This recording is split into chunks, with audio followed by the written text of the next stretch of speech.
Hello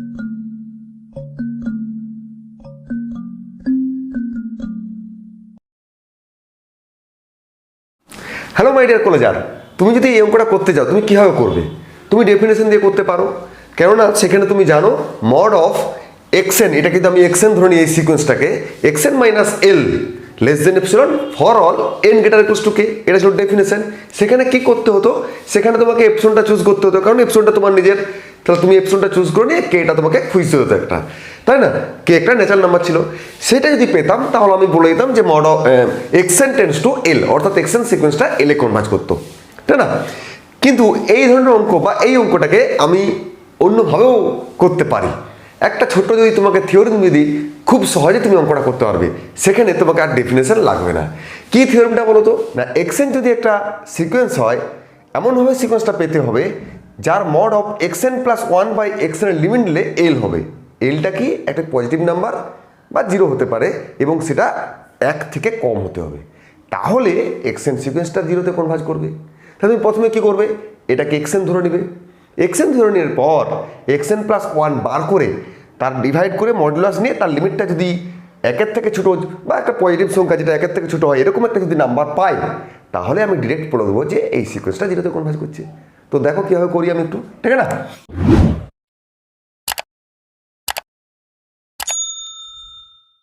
তাহলে প্রথমে আমি কি করব, যে যেটা দিয়েছে যে সিকোয়েন্সটা, সেটাকে আমি প্রথমে এক্সএন ধরে নিই। লেট এক্সএন সমান হচ্ছে তোমার n to the power p divided by 1 plus a whole to the power n, ঠিক আছে? এবারে এক্সএন প্লাস 1টা বার করে নিত, দেন এক্সএন প্লাস 1, এক্সএন প্লাস 1 তার মানে কি হবে? n এর জায়গায় আমরা n প্লাস 1 রিপ্লেস করছি, this divided by 1 plus a whole to the power n plus 1, ঠিক আছে না? আগে ভাগটা করে নাও, দিয়ে মডিউলাস নেবো, ঠিক আছে না? তাহলে নাও, তাহলে তুমি কি করছো? X n plus 1 divided by x n, তার মানে কি হচ্ছে?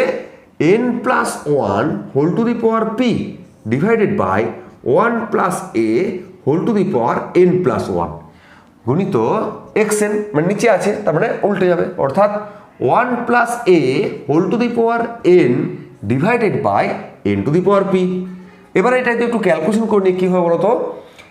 এইটা দেখো, এই 1 প্লাস a টু দি পাওয়ার nটা কেটে যাবে, আর এইটা আর এইটা এক ছাতার তলে ঢুকে যাবে, অর্থাৎ তোমার দাঁড়াচ্ছে কি 1/1 plus a into n plus 1/n whole to the power p, এরকম একটা টার্ম তোমার আসছে, ঠিক আছে না? এরপরে তুমি কি করবে? মড নিয়ে নাও। তাহলে অতএব যদি মড নিই, তার মানে কি হবে? Mod of x n plus 1 divided by x n সমান, তার মানে কি হবে? এটার মড হবে, এবং দেখো পি আর এ দুজনেই কিন্তু পজিটিভ নাম্বার বলেছে, তার মানে এগুলো সবই পজিটিভ হয়ে যাবে, অর্থাৎ মড থেকে বের করে দিচ্ছি। আর এখানটা তুমি দেখো তো n/n 1/n 1/n, অর্থাৎ আমি এখানটায় একটা কাজ করলাম কি 1/n whole to the power p into 1/1 plus a, ব্যাস এইটা তোমার দাঁড়ালো, ঠিক আছে না? এরপরে যদি আমি বোথ সাইড লিমিট নিই, তাহলে taking limit on both sides, taking limit as n tends to infinitive, ঠিক আছে না? On both sides we get, তাহলে লিমিট নিলে কি হবে বলো তো? বোথ সাইডস উই গেট, তাহলে বাম দিকটা হচ্ছে কত? লিমিট তুমি n টেন্ডস টু ইনফিনিটিভ দিতেও পারো, নাও দিতেও পারো, শুধু লিমিট লিখে দিলেও আমার কাজ হয়ে যায়। আমি আগে বলেছি এগুলো, দিস বাই দিস সমান তোমার কি হবে? এখানটা limit n tends to infinitive 1 plus 1/n whole to the power p into 1/1 plus a। এবার দেখো এটা তো n নেই, তার মানে এটা লিমিট থেকে বাইরে বেরিয়ে যাচ্ছে 1 প্লাস a, আর n টেন্ডস টু ইনফিনিটিভ হলে 1/n মানে 0, তাহলে 1 টু দি পাওয়ার p মানে 1। আর এটা দেখো 1-এর থেকে কম, কেন না? a যেহেতু পজিটিভ সংখ্যা, তার মানে 1 প্লাস এটা 1-এর থেকে বেশি, তার মানে আমি বলতেই পারি 1/1 প্লাস এটা লেস দেন 1, তাই না? তার মানে দেখো আমার থিওরিমের এই কন্ডিশনটা হোল্ড করে গেল, তার মানে আমি বলে দেবো কি এখান থেকে হেন্স লিমিট যে থিওরিমটা, অর্থাৎ এক্সএন ছিল, এই যে limit x n converges to x n, limit x n সমান 0, তার মানে এক্সএন কনভার্জেস টু 0, তার মানে এখানে এক্সএন কোনটা ধরেছি? এইটাকে, লিমিট আমরা বলে দেবো যে n to the power p by 1 plus a whole to the power n সমান 0। ব্যাস এটাই তো আমার চেয়েছিল। তাহলে দেখো সবসময় ডেফিনেশন দিয়ে করতে পারো কোনো মানে নেই। তুমি যদি কিছু থিওরিম যদি জানতে পারো তাহলে কিন্তু খুব সহজেই অঙ্কগুলো হয়ে যাবে। চলো আমি এই থিওরিমটা অ্যাপ্লাই করে আরেকটা অঙ্ক করে দিই, তাহলে তোমার কাছে কেসটা আরও ক্লিয়ার হয়ে যাবে, ঠিক আছে না?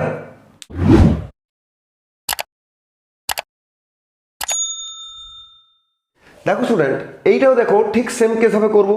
আমি এটাকে সিকোয়েন্সটা ধরে নেবো, ধরে নিয়ে এখানে যেমন এক্সএন ধরেছিলাম এটাকে ইউএন ধরে নেবো, কারণ এখানে এক্স দেওয়া আছে, তাহলে এক্সএন দিয়ে গুলিয়ে যাবে। তা তুমি এটা ইউএন ধরে নেবে, দিয়ে তুমি কি করবে ইউএন প্লাস 1/un তার মডুলাস বার করে দেখে নেবে সেটা একটা 0 থেকে বড় বা 1 আসছে কিনা, 1 থেকে ছোট আসছে কিনা। যদি আসে তাহলে বলে দেবো আমরা সিকোয়েন্সটা কনভার্জেস টু 0।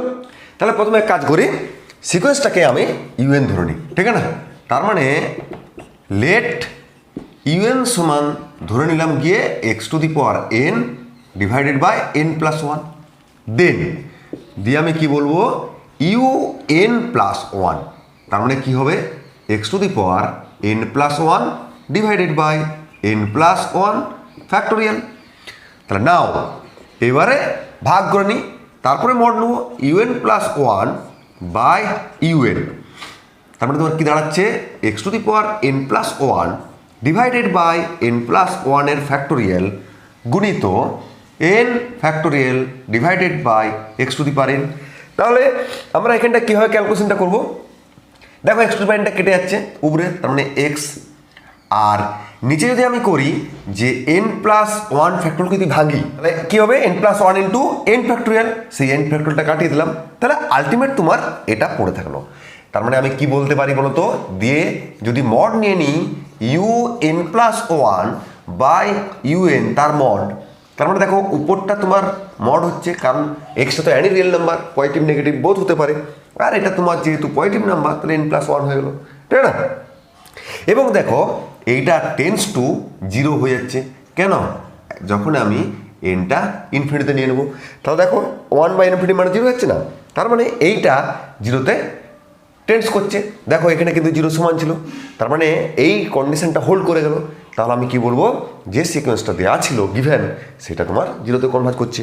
তাহলে আমি এখানে ডিরেক্ট বলে দেবো কি যে হেন্স তোমার যে সিকোয়েন্সটা দেওয়া আছে অর্থাৎ limit n tends to infinitive দেওয়া ছিল কি x to the power n by n factorial সমান 0।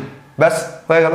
দেখো তাহলে এই থিওরেমটা যদি তোমার মাথায় থাকে স্টেটমেন্টটা, তাহলে তুমি পরীক্ষায় যদি এরকম অঙ্ক পড়ে তাহলে খুব কুইক তুমি করে নিতে পারবে, ঠিক আছে না? চলো এরপরের দিনে আমি আরও এরকম দুটো ইম্পর্টেন্ট লিমিট থিওরিম আছে, সেটা অবশ্য কচির, সেই কচির first limit theorem, second limit theorem, ওগুলোর স্টেটমেন্টগুলো তোমাকে বলবো, দিয়ে ওগুলো দিয়ে কীভাবে অঙ্ক করতে হয় সেটা পরের ভিডিওতে দেখাবো। চলো খুব শীঘ্রই আসছি পরের ভিডিও নিয়ে, টাটা।